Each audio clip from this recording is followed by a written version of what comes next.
కీర్తనలు 118వ అధ్యాయం. యెహోవా దయాళుడు, ఆయన కృప నిరంతరము నిలుచును. ఆయనకు కృతజ్ఞతాస్తుతులు చెల్లించుడి. ఆయన కృప నిరంతరము నిలుచునని ఇశ్రాయేలీయులు అందురుగాక. ఆయన కృప నిరంతరము నిలుచునని అహరోను వంశస్థులు అందురుగాక. ఆయన కృప నిరంతరము నిలుచునని యెహోవా యందు భయభక్తులు గలవారు అందురుగాక. ఇరుకునందుండి నేను యెహోవాకు మొరపెట్టి తిని, విశాల స్థలమందు యెహోవా నాకు ఉత్తరమిచ్చెను. యెహోవా నా పక్షమున ఉన్నాడు, నేను భయపడను. నరులు నాకేమి చేయగలరు? యెహోవా నా పక్షము వహించి నాకు సహకారి అయి ఉన్నాడు. నా శత్రువుల విషయమైన నా కోరిక నెరవేరుట చూచెదను. మనుషులను నమ్ముకున్నట కంటే యెహోవాను ఆశ్రయించుట మేలు. రాజులను నమ్ముకున్నట కంటే యెహోవాను ఆశ్రయించుట మేలు. అన్యజనులందరూ నన్ను చుట్టుకుని ఉన్నారు. యెహోవా నామమును బట్టి నేను వారిని నిర్మూలన చేసేదను. నలుదిశలను వారు నన్ను చుట్టుకుని ఉన్నారు. యెహోవా నామమును బట్టి నేను వారిని నిర్మూలన చేసేదను. కందరీగల వలె నా మీద ముసిరి ఉన్నారు. ముండ్లు కాల్చిన మంట ఆరిపోవునట్లు వారు నశించిపోయిరి. యెహోవా నామమును బట్టి నేను వారిని నిర్మూలన చేసేదను. నేను పడునట్లు నీవు నన్ను గట్టిగా తోసితివి. యెహోవా నాకు సహాయం చేసెను.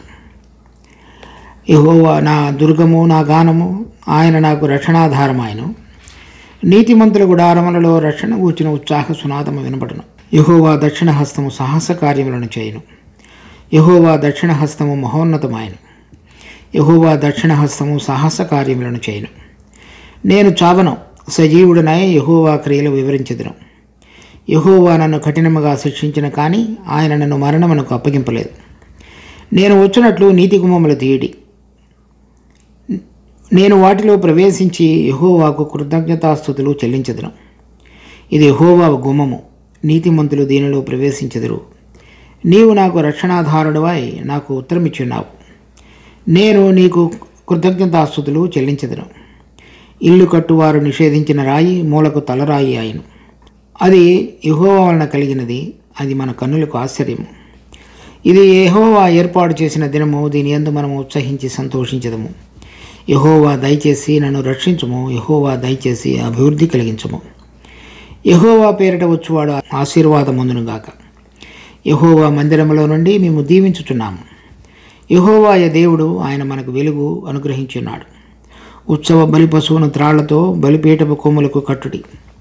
నీవు నా దేవుడువు, నేను నీకు కృతజ్ఞతాస్తుతులు చెల్లించెదను. నీవు నా దేవుడువు, నేను ఘనపరచెదను. యెహోవా దయాళుడు, ఆయన కృప నిరంతరము నిలుచుచున్నది. ఆయనకు కృతజ్ఞతాస్తుతులు చెల్లించుడి. ఈ కీర్తన ఈ పండగ సమయాలలో పాడేటువంటి కీర్తనలలో ఆఖరి కీర్తన. దాని తరువాత దీనిలో ఉన్నటువంటి 8వ వచనం, మనుషులను నమ్ముకున్నట కంటే యెహోవాను ఆశ్రయించుట మేలు. అది బైబిల్లోని వచనాలన్నిటిలో కూడా మధ్యలో ఉన్నటువంటి వచనం. అది ఈ వచనానికి మొత్తం బైబిల్లో ఉన్నటువంటి వచనాలు దాదాపు 31,174 వచనాలు. ఇది 15,587 వచనాలు దానికి ముందు, దాని తర్వాత ఉన్నాయి. కనుక ఈ వచనంలో చెప్పబడినటువంటి మనుషులను నమ్ముకున్నట్టు కంటే యెహోవాను ఆశ్రయించుట మేలు. ఇది ఇశ్రాయేలీయులు చివరి దినాలలో ప్రభువైన యేసుక్రీస్తును రాజుగా అంగీకరించి ఆయన యెరూషలేములో రాజుగా ప్రతిష్ఠించబడిన తరువాత వారందరూ కూడా ఆ మందిరానికి వచ్చి ఆ పస్కా పండుగను జరుపుకునేటువంటి సందర్భంలో పాడుతున్నటువంటి కీర్తన. దీనిలో అంతకు మునుపు ఎటువంటి అవగాహన కలిగి ఉన్నదో అదంతా కూడా ఏదైతే మోషే ధర్మశాస్త్ర ప్రకారంగా వారికి పస్కా పండుగ ఆచరించాలని అనుగ్రహించి ఉన్నాడో అది ఛాయారూపంగా పాత నిబంధనలో ఇవ్వబడినటువంటి విషయం 2000 సంవత్సరాల క్రితం మన ప్రభువైన యేసుక్రీస్తు ఈ లోకానికి వచ్చినప్పుడు నెరవేర్చబడినది అనే విషయాన్ని వారు గుర్తించలేకపోయారు. నేటి వరకు వారి ముఖము మీద ముసుగు వేయబడి ఉన్నదని పౌలు 2 కొరింథీ 3వ అధ్యాయంలో చెప్తున్నాడు. ఇప్పుడు ఆ ముసుగు తొలగించబడి వారు నిజమైన వెలుగును చూడగలిగి ప్రభువును అంగీకరించిన తరువాత వారి పక్షంగా దేవుడు చేసిన కార్యాలన్నిటినీ గుర్తు చేసుకుంటూ వారు పాడుతున్నటువంటి సునాద గీతం ఈ 118వ కీర్తన. ఈ 118వ కీర్తనలో ఏదైతే పస్కా పండుగ విషయంలో 118వ అధ్యాయంలో మనం చదువుతామో అది నిర్గమకాండంలో ఏదైతే 12వ అధ్యాయంలో వారందరూ కూడా విడుదల పొందటానికి దేవుడు వారికి అనుగ్రహించున్నాడు ఆ 13వ అధ్యాయంలో దానిని వారు జరిపి ఉన్నారు. 14వ అధ్యాయంలో వారందరూ కూడా విడుదల పొంది రాగలిగి ఉన్నారు. 15వ అధ్యాయంలో కీర్తన పాడి ఉన్నారు. దాని అంతటినీ కూడా అది ఛాయారూపంగా చెప్పబడింది. ఏదైతే వాళ్ళు ఆ రక్తాన్ని ప్రోక్షించుకొని వారందరూ విడుదల పొంది ఎర్ర సముద్రాన్ని దాటి ఐగుప్తులో నుంచి బయటకు వచ్చారో, అది రాబోయే దినాలలో అందరి పక్షంగా నెరవేర్చబోయేటువంటి పాప పరిహార బలిగా రాబోతున్న మన ప్రభు అయిన యేసుక్రీస్తు మరణం యొక్క బలం నుంచి మనకు విడుదల కలుగు చేయటం శక్తి కలిగిన వాడుగా ఈ లోకమునకు అభిషేకించబడి పంపబడినటువంటి దేవుని కుమారుడైన యేసుక్రీస్తు అనే రాబోతున్న వానికి గుర్తుగా అది చేయబడింది. ఇప్పుడు ఈ 118వ కీర్తన వారు ఏ విధంగా ప్రభు అయిన యేసుక్రీస్తులో 2000 సంవత్సరాల క్రితం జరిగిపోయిందో దానిని గుర్తు చేసుకుని దానిని ఎరిగిన వారై అనుభవంలోనికి తీసుకుని రాబడిన వారై ఆ ప్రభువును అంగీకరించిన తరువాత వారు పాడుతున్నటువంటి పాట.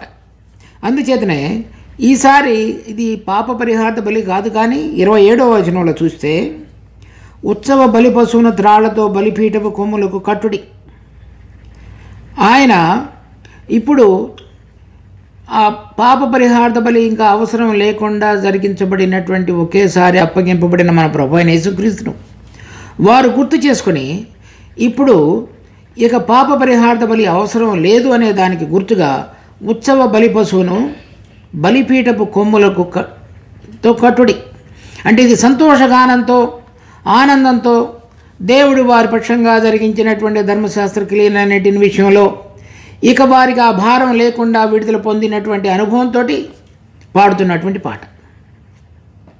తర్వాత రెండవదిగా చూసినట్లయితే శారీరకంగా వారందరూ కూడా అన్యజనుల చేత చుట్టబడి వారందరూ కూడా ఏ మనిషి యొక్క సహాయం ద్వారా విడుదల పొందలేని సందర్భంలో దేవుడికి మొరపెట్టినప్పుడు శేషించినటువంటి ఇశ్రాయేలు జనాంగం ఆయన వైపు తిరిగినప్పుడు వారి ప్రార్థన అంగీకరించి అది ఆయన ప్రత్యక్షంగా పరలోకము నుండి వారి కొరకై దిగి వచ్చి పరలోకపు సేనలతో కూడా కలిసి ఇశ్రాయేలు పక్షంగా యుద్ధం చేసి అన్యజనులందరినీ కూడా ఓడించి వీరి మీదకి లేచినటువంటి అంత్యక్రీస్తును ఓడించి వీరికి రాజ్యాన్ని స్థిరపరిచి అబ్రహాము దావీదులతో చేసినటువంటి నిబంధనను ఖాయపరిచినటువంటి సందర్భంలో వారు పాడుతున్నటువంటి పాట.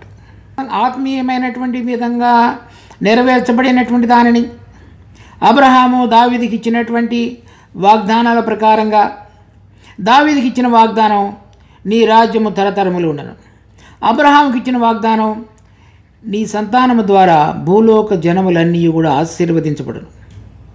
కనుక 117వ కీర్తనలో అన్యజనులందరినీ కూడా పిలిచినట్లుగా 118వ కీర్తనలో కూడా ఈ భూలోక రాజ్యములన్నీ కూడా ప్రభు రాజ్యములై ప్రభువునందు ఆనందించి అబ్రహాముకి ఇవ్వబడినటువంటి నీ సంతానము ద్వారా భూలోకంలోని జనములన్నీ ఆశీర్వదించబడునని చెప్పబడిన వాగ్దానం ప్రభు అయిన యేసుక్రీస్తు వచ్చి భూమి మీద రాజ్యం స్థాపించబడినప్పుడు ప్రతి మోకాలు ఆయన నామమును వంగి ప్రతి నాలుగు ఆయనే ప్రభువుని అంగీకరించి అందరూ కూడా ఆయన యందు విశ్వసించి భూలోకము సృష్టి అంతయు కూడా విడుదల పొంది సమస్తమైనటువంటి సుభిక్షానికి నాంది వేయబడినటువంటి సందర్భంలో పాడుతున్నటువంటి కీర్తన. ఈ కీర్తనలో ఈ అంశంలో కొన్ని ముఖ్యమైనటువంటి విషయాలను మనం చూద్దాం. మొదటి 4 వచనాలు, యెహోవా దయాళుడు, ఆయన కృప నిరంతరము నిలుచును, ఆయనకు కృతజ్ఞతాస్తుతులు చెల్లించుడి. ఆయన కృప నిరంతరము నిలుచునని ఇశ్రాయేలీయులు అందరూ కాక, ఆయన కృప నిరంతరము నిలుచునని అహరోను వంశస్థులు అందరూ కాక, ఆయన కృప నిరంతరము నిలుచునని యెహోవా యందు భయభక్తులు గలవారు అందరూ కాక. ఈ విధంగా మొట్టమొదటి వచనంలో ఒక వ్యక్తి పాడుతున్నట్లుగా ఉంది. తర్వాత 2వ వచనంలో వేరే వారు అతను పాడినటువంటి మాటను, అతను పలికినటువంటి మాటను మరలా వీరందరూ కూడా తిరిగి మాట్లాడుతున్నట్లుగా ఉంది. 3వ వచనంలో అహరోను వంశస్థులు ఆ మాట పలుకుతున్నట్లుగా ఉంది.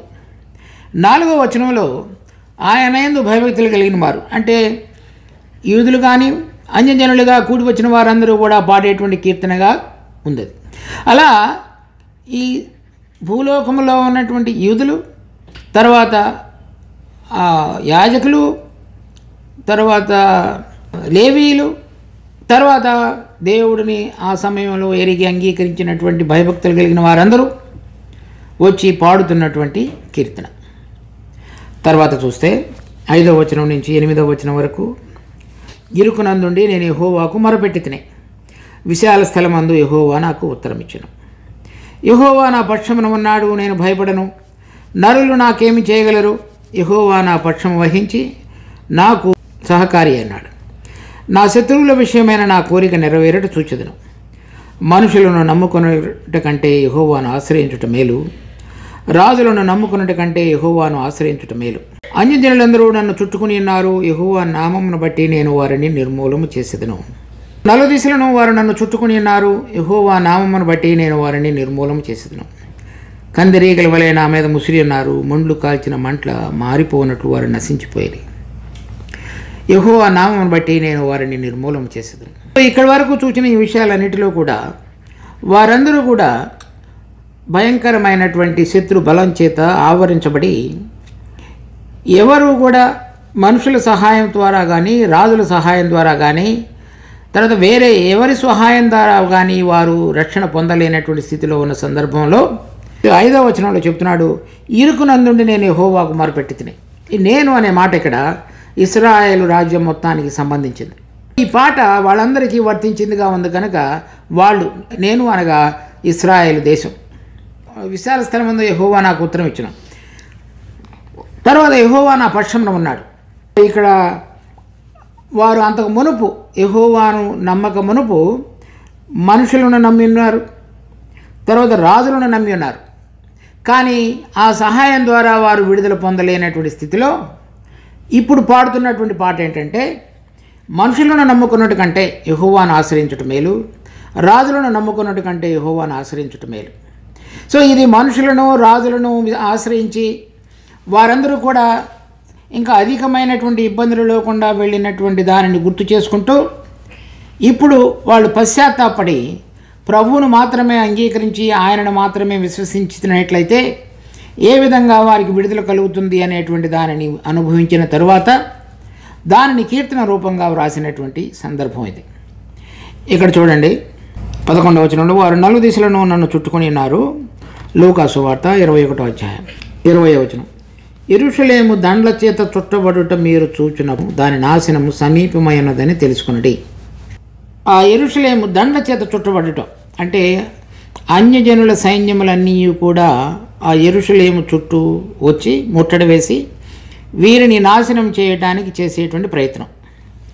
తర్వాత ప్రకటన గ్రంథం 16వ అధ్యాయం 14వ వచనం, అవి సూచనలు చేయనట్టు దయ్యముల ఆత్మలే, అవి సర్వాధికారి అయిన దేవుని మహాదినమున జరుగు యుద్ధమునకు లోకమంతటా ఉన్న రాజులను పోగు చేయవలనని వారి వద్దకు బయలువెళ్ళి హెబ్రీ భాషలో హెర్ మెగెద్దోను అను చోటుకు వారిని పోగు చేసెను.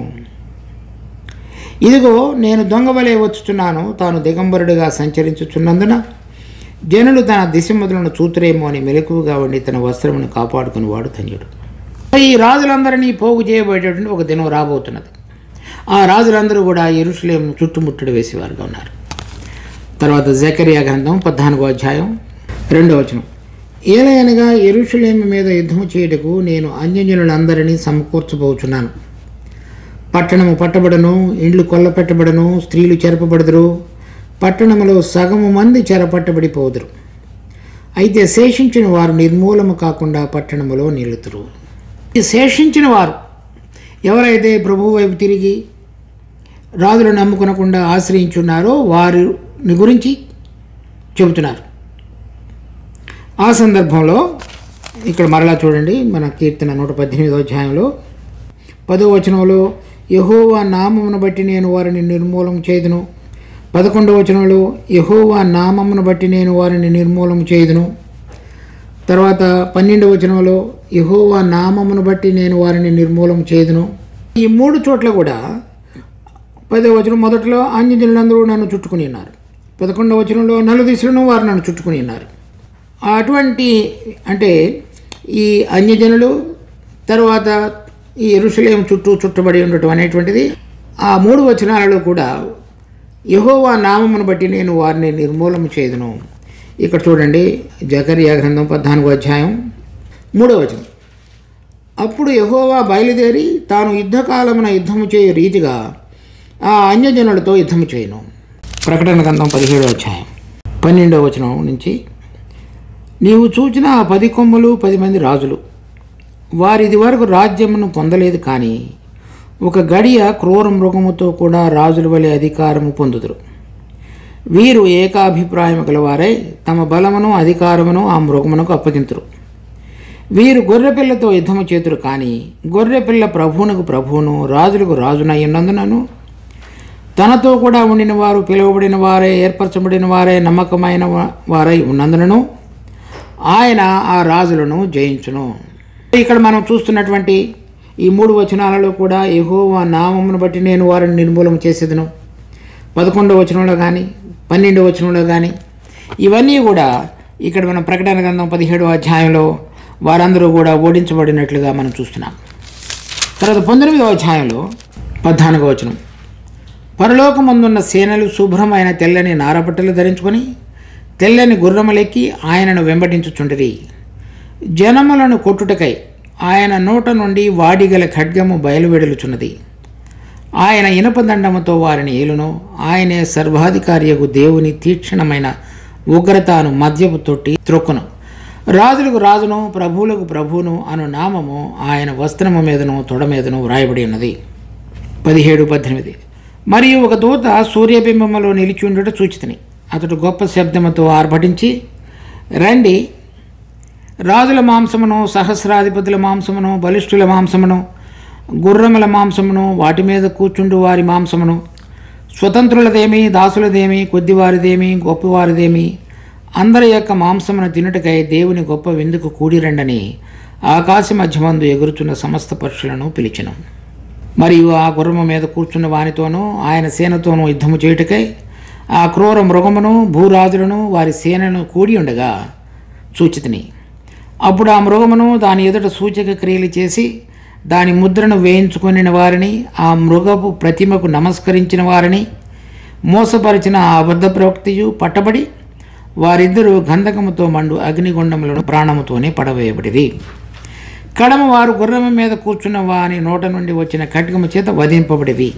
మనం చూసినటువంటి ప్రకటన గ్రంథం 17వ అధ్యాయంలో 14వ అధ్యాయంలో ఏ విధంగా అయితే ఆ రాజులందరూ కూడా ఓడించబడ్డారో జకర్యా గ్రంథం 14వ అధ్యాయంలో కూడా మనం చూసాము.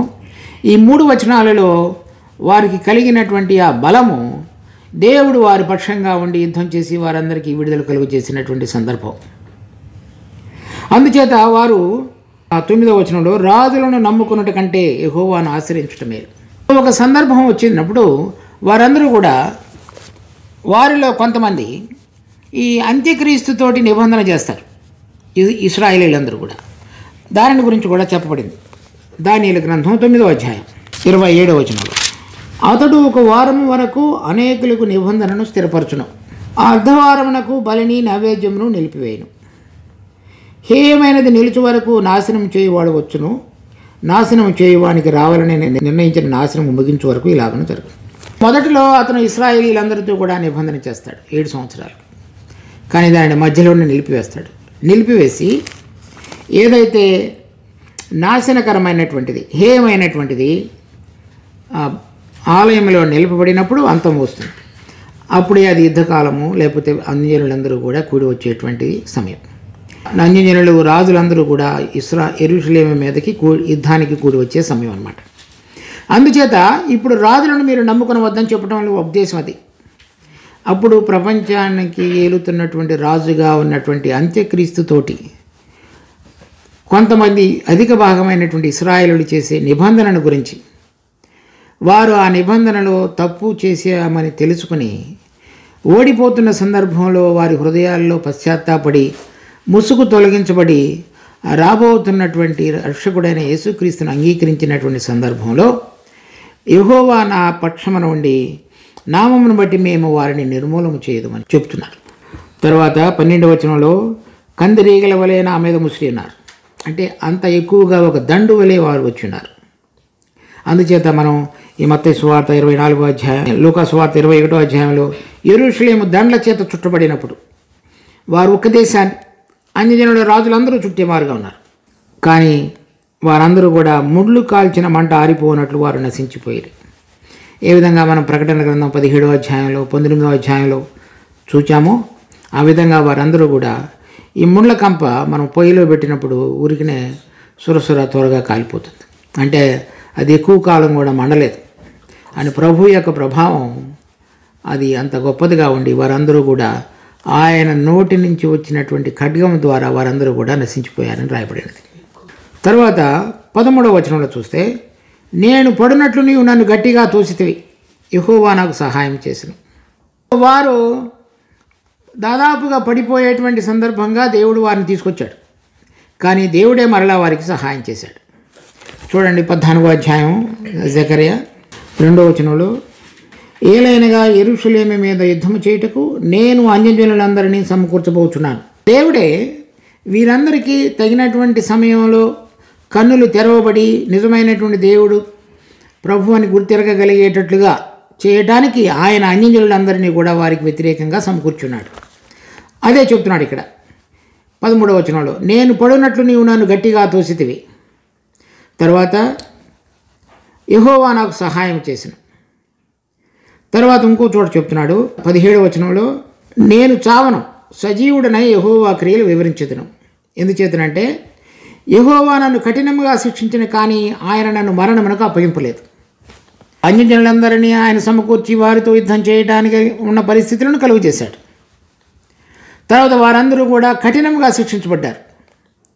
ఎందుచేతనంటే ప్రభు అయిన యేసుక్రీస్తును వారు ఏ విధంగా సిలువ వేసినారో, ఆ సిలువ వేయబడినప్పుడు ఏ విధంగా వారి మీదకి రాబోతున్నటువంటి శిక్షణ గురించి ముందుగా ప్రకటించబడిందో అది ఇప్పుడు నెరవేర్చబడుతుంది. ఈ 2000 సంవత్సరాల్లో కూడా అనేకమైనటువంటి నింద, అవమానాన్ని తర్వాత దాదాపుగా ఆర్పివేయబడబోయేటువంటి సందర్భంలోనికి ఆ దేశం వచ్చినటువంటి సందర్భాలు కూడా ఉన్నాయి. కానీ దేవుడు వారి పక్షంగా అబ్రహాము దావీదులతో చేసిన నిబంధనను గుర్తు చేసుకుని వారిని కాపాడుతూ ఒక దేశంగా 1947లో మరలా తిరిగి వారు సమకూర్చబడినటువంటిది మనం చరిత్రలో చూడగలుగుతున్నాం. ఇదంతా కూడా దేవుని యొక్క ఒక గొప్ప ప్రణాళిక ప్రకారం చొప్పున జరిగినటువంటి కార్యం. ఇప్పుడు చెప్తున్నాడు 17-18లో, నేను చావను, సజీవుడనై యెహోవా క్రియలు వివరించుదును. అనగా నేను పూర్తిగా ఎప్పుడు కూడా నశించిపోను. 18వ వచనంలో, ఆయన నన్ను మరణమునకు అప్పగింపలేదు. అంటే ఈ 2000 సంవత్సరాలలో నన్ను ఎంతో కఠినంగా శిక్షించున్నావు, కానీ నేను పూర్తిగా లేకుండా మరణానికి నన్ను అప్పగించలేదు. నిర్గమకాండం 3వ అధ్యాయంలో దేవుడు మొట్టమొదటిసారిగా మోషేకి ప్రత్యక్షమయ్యాడు. అక్కడ మండుతున్నటువంటి కాలుతున్నటువంటి ఒక పొదను చూచాడు, కానీ అది కాలిపోలేదు.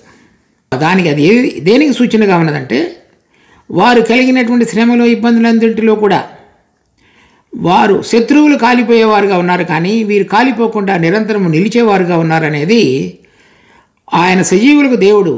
అనగా వీరందరూ కూడా ఆయన దృష్టిలో సజీవులుగా చేయబడి నిరంతరము ఈ రాజ్యముగా ఏలటానికి ఇశ్రాయేలీలోని దేవుడు అబ్రహాముతో చేసిన నిబంధనను గుర్తు చేసుకుంటూ వారితో వ్యవహరించి కఠినంగా శిక్షించినప్పటికీ మరణమునకు అప్పగింపకుండా వారిని కాపాడుతూ వచ్చిన దేవుడు అని చెప్తున్నారు. తర్వాత 15వ వచనంలో, నీతిమంతుల గుడారములో రక్షణను గూర్చిన ఉత్సాహ సునాదము వినబడును, యెహోవా దక్షిణ హస్తము సాహస కార్యములను చేయను, యెహోవా దక్షిణ హస్తము మహోన్నతమాయను, యెహోవా దక్షిణ హస్తము సాహస కార్యములను చేయను.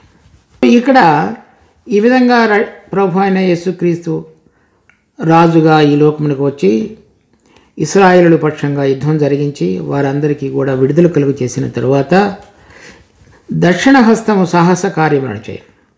అంటే అన్యజనులు అందరూ కూడా దండ్ల చేత యెరూషలేము చుట్టబడినటువంటి సందర్భంలో అనేక మంది రాజులు ఒక్క దేశం మీదకు వచ్చినటువంటి సందర్భంలో ఎటువంటి సహాయం లేక ఉండవన్న సందర్భంలో ఈ యెహోవా దక్షిణ హస్తము, మనము ఈ యెహోవా దక్షిణ హస్తం అనగా మన ప్రభువైన యేసుక్రీస్తు అనగా చక్కటి మంచి అందరికంటే బలవంతుడైనటువంటి దేవుడు అని అర్థం.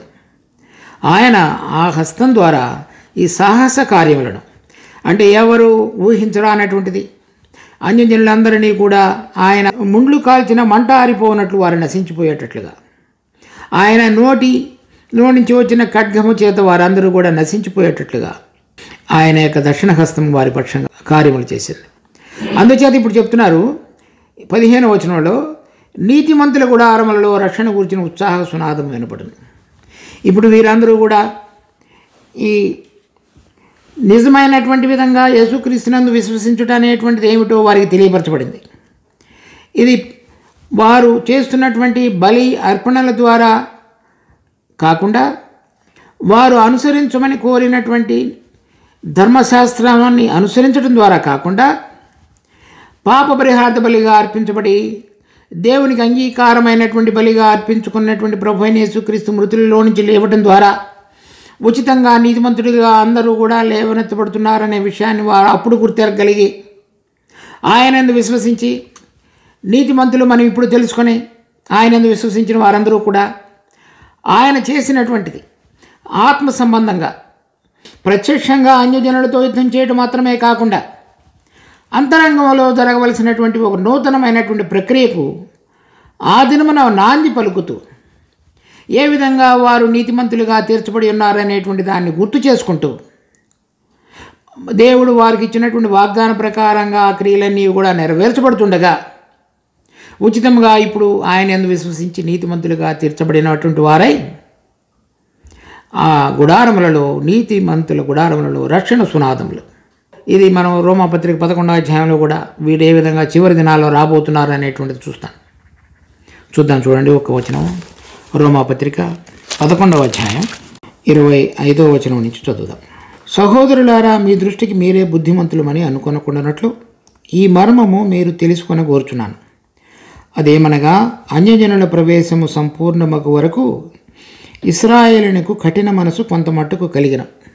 ఇప్పుడు మనం చూస్తున్నటువంటిది, లేక పౌలు తను ఈ పత్రిక రాస్తున్న సందర్భంలో జరుగుతున్నటువంటి ఇశ్రాయేలుల యొక్క మనసు.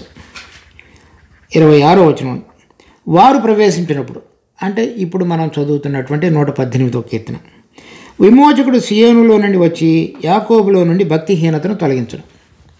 వారందరి జీవితాలలో ఉన్నటువంటి ఏదైతే తాము ధర్మశాస్త్రమునందు అతిశయిస్తూ దేవుని యందు ఎటువంటి విధంగా విశ్వసించాలో, నీతిమంతులుగా తీర్చబడటానికి అది చేయకుండా ఉన్నటువంటి దానిని దేవుడు ప్రభువైన యేసుక్రీస్తు ఈ లోకానికి రెండవసారి వచ్చినప్పుడు వారి మధ్యలో ఉన్నటువంటి భక్తిహీనతను తొలగించును. తరువాత, నేను వారి పాపములను పరిహరించినప్పుడు నా వలన వారికి కలుగు నిబంధన ఇదే అని వ్రాయబడినట్లు ఇశ్రాయేలు జనులందరూ రక్షింపబడతారు.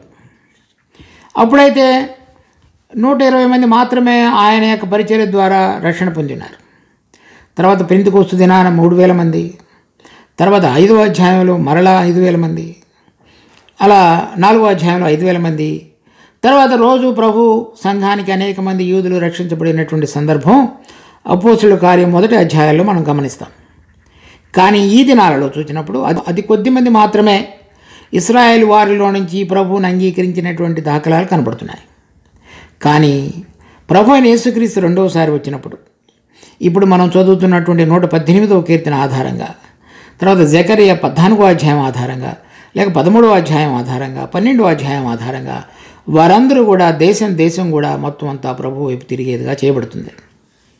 తర్వాత 28వ వచనంలో, సువార్త విషయమైతే వారు మిమ్మల్ని బట్టి శత్రువులు కానీ, ఏర్పాటు విషయమైతే పితరులను బట్టి ప్రియులైనారు.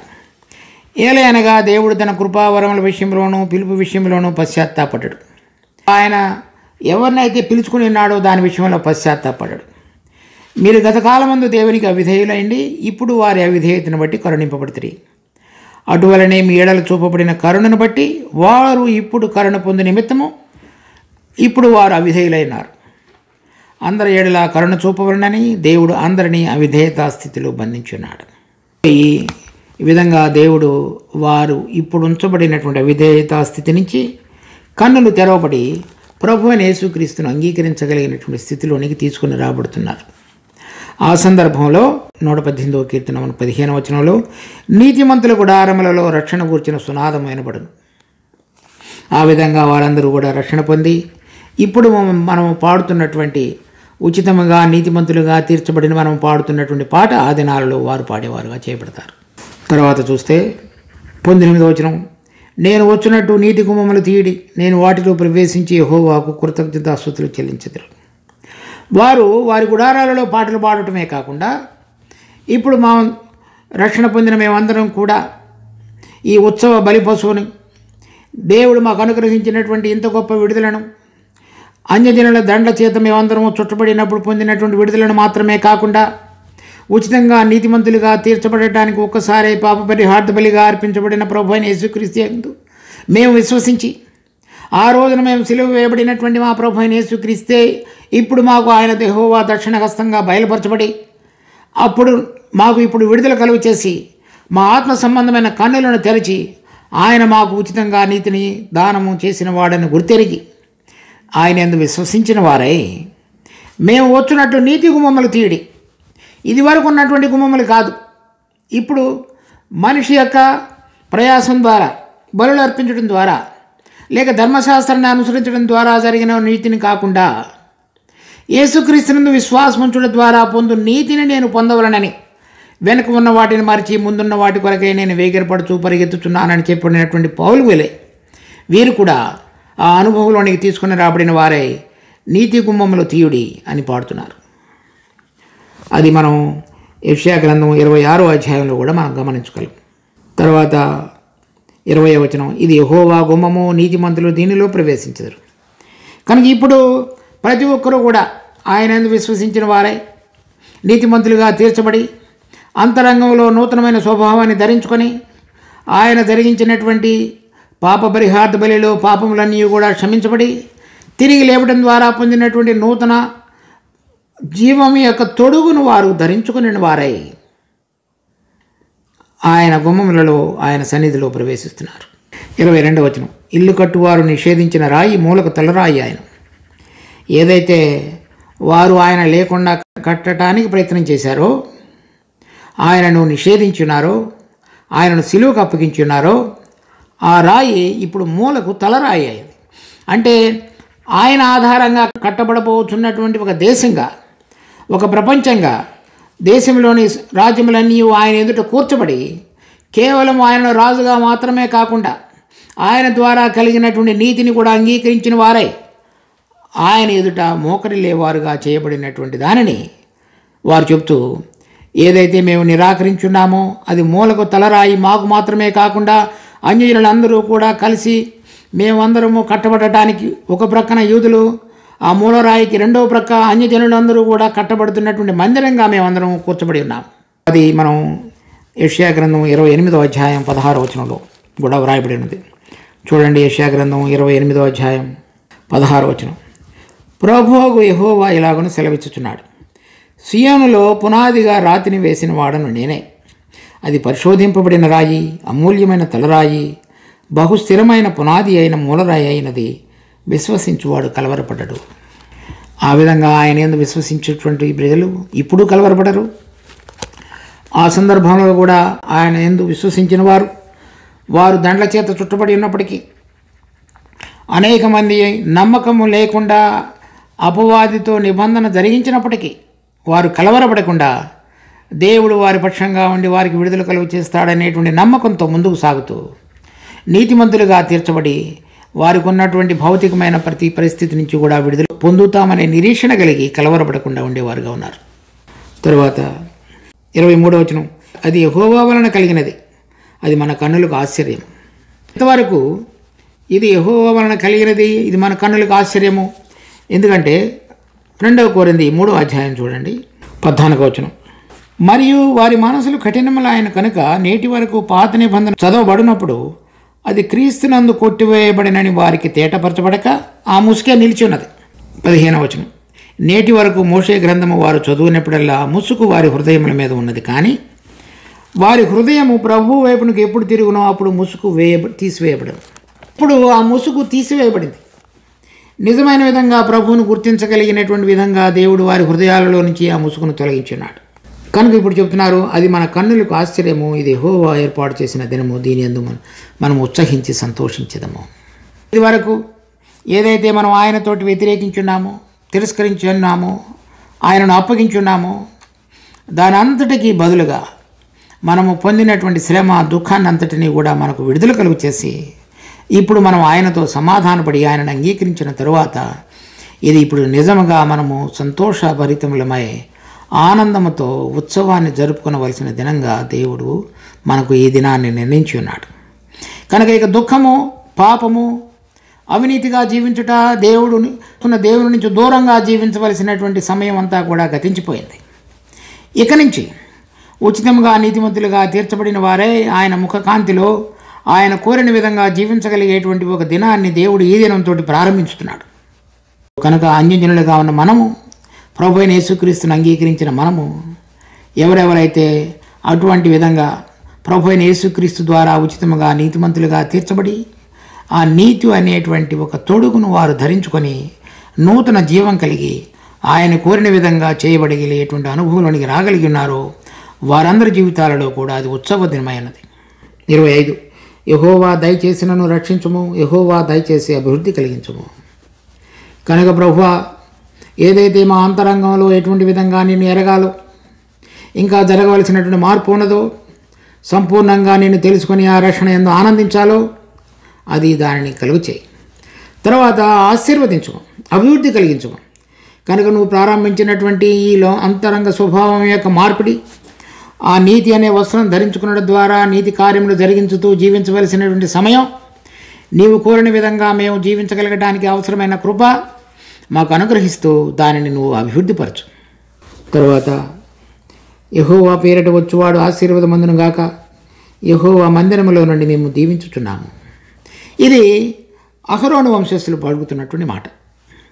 ఎందుకనగా వారందరూ కూడా దేవుడు వారిని ఈ విధంగా ఇశ్రాయేలును ఆశీర్వదించమని చెప్పినాడు. వారు ఏం చెప్తున్నారంటే, యెహోవా పేరిట వచ్చువాడు ఆశీర్వదించబడిన కాక. మత్తయి సువార్త 23:39 మీరు ఈ విధంగా చెప్పునంత వరకు నేను మరలా తిరిగి రాను అని చెప్పాడు.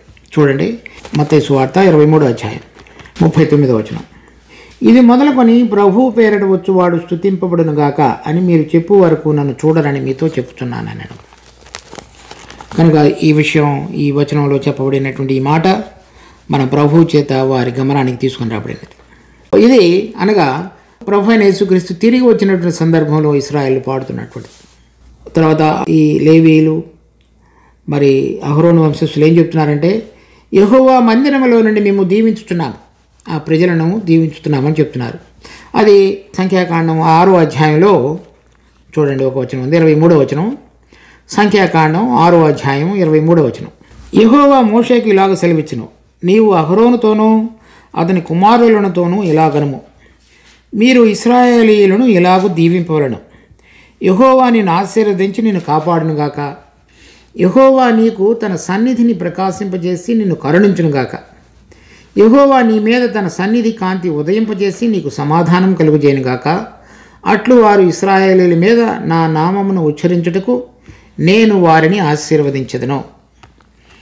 ఈ విధంగా యాజకులు ఇశ్రాయేలీయులను ఆశీర్వదించవలసిన విధానాన్ని, ఈ విధంగా ఈ ఆశీర్వచనాన్ని ఉచ్చరించడానికి నేను వారికి అనుగ్రహిస్తానని చెప్తున్నాడు. దాని అనుసారంగా ఇప్పుడు ఇశ్రాయేలీయులందరూ కూడా ఈ నీతి గుమ్మములలో ప్రవేశించి యెహోవా ఏర్పాటు చేసిన దినాన్ని, ఉత్సవ దినాన్ని సందర్భాన్ని జరుపుకునే సందర్భంలో ఈ అహరోను వంశస్థులు ఈ సంఖ్యాకాండంలో చెప్పబడినటువంటి విధంగా వారిని ఆశీర్వదించుతున్నారు. 27వ వచనంలో యెహోవాయే దేవుడు, ఆయన మనకు వెలుగును అనుగ్రహించున్నాడు. ఇక్కడ చూడండి, ఈ మనం చదివినటువంటి సంఖ్యాకాండం 6వ అధ్యాయంలో యెహోవా నీకు తన సన్నిధిని ప్రకాశింపజేసి కరుణించునుగాక. ఈ వెలుగు తన సన్నిధిని ప్రకాశింపచేయటం, అది చూడండి, ఆదికాండం 1వ అధ్యాయంలో మొదటి రోజు దేవుడు కలుగు చేయబడినటువంటి మాట, చీకటిలో నుంచి వెలుగు కలుగునుగాక. ఈ వెలుగు సూర్యుడు చంద్రుడి ద్వారా మనం ఇప్పుడు పొందుతున్నటువంటి ప్రకాశం కాదు. అనగా ఏమిటంటే, ఏదైతే అప్పుడున్నటువంటి ఆ లోకమంతం మీద చీకటి ఆవరించి ఉండగా దానిలో దేవుని ప్రకాశమైనటువంటి వెలుగు తీసుకుని రాబడింది మొట్టమొదటిసారి. అనగా మొదటిసారి ఆదాము హవ్వలు 6వ దినమున సృష్టించబడిన తర్వాత వారి గమనంలో ఉన్నటువంటి వెలుగు ఈ దేవుని యొక్క సన్నిధి కాంతి. ఆ సన్నిధి కాంతిలో మనిషి దేవుడిని చూడగలుగుతున్నాడు, సృష్టించబడినటువంటి ఆదాము.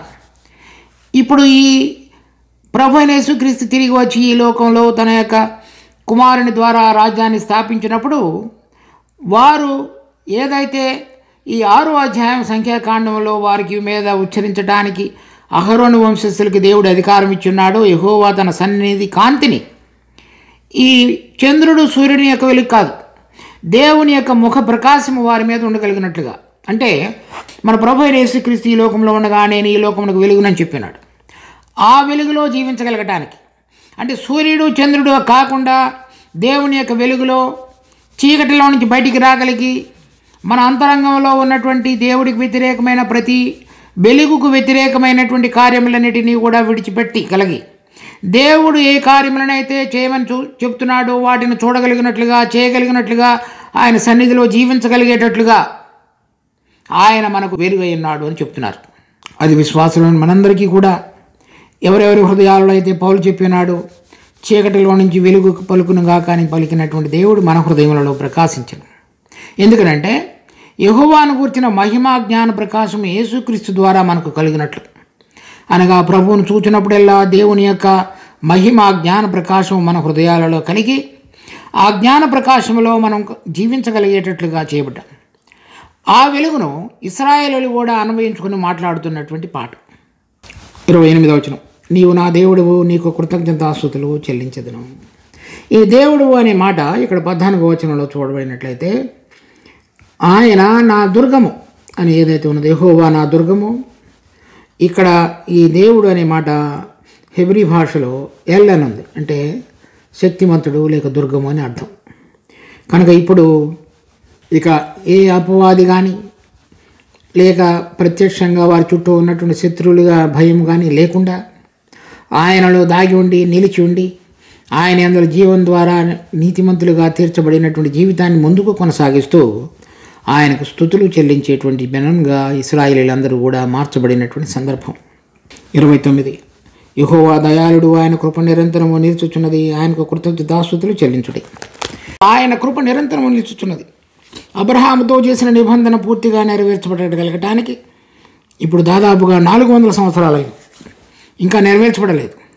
అది నిరంతరము నిలిచేదిగా ఉన్నది. కనుక వారు ఎన్ని రకాలుగా ఆయనకు వ్యతిరేకంగా జీవించినప్పటికీ తిరిగి మాటిమాటికి అబ్రహాముతో చేసిన నిబంధనను గుర్తు చేసుకుంటూ వారి పక్షంగా ఆ నిబంధనను స్థిరపరిచి వారిని ఆశీర్వదించినటువంటి దినాన్ని వారు గుర్తు చేసుకుంటూ పాడుతున్నటువంటి కీర్తన. దేవుడు తన వాక్యమును ఆశీర్వదించును గాక.